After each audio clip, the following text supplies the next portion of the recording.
Today I'd like to show you how the scanship function works in GoldFinch. Scanship can be used by the warehouse staff to scan and pick inventory for a shipment, or by field service agents to scan and drop off merchandise at customer sites. Before you start scanning, you should have a packing slip printed. You can print packing slips from the GoldFinch warehouse shipment page. You can use the packing slip document to scan the shipment number or the item number when the barcode on the merchandise is not clear. On the mobile menu, select the Ship menu item. You should see a list of all open shipments that are assigned to you. You can use an iPhone, iPad, or any Android device as your mobile scanning device. What you see on the left of the screen is just a mobile device simulator. Scan or select the warehouse shipment. Scan or enter the shipment number, or click on the Scan button next to the listed shipments.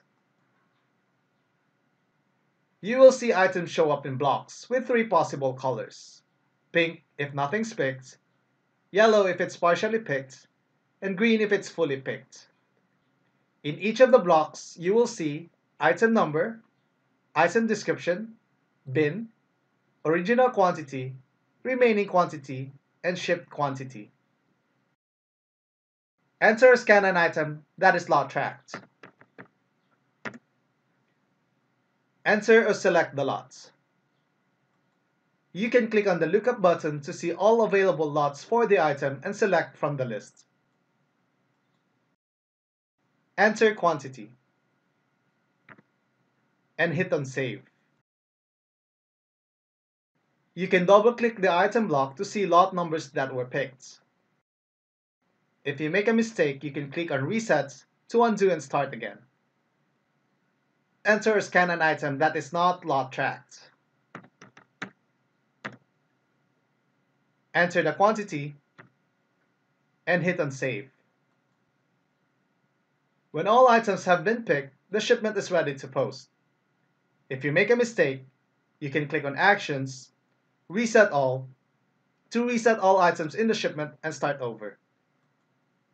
Click on Actions, click on Post. In GoldFinch, now you'll see that the shipment is posted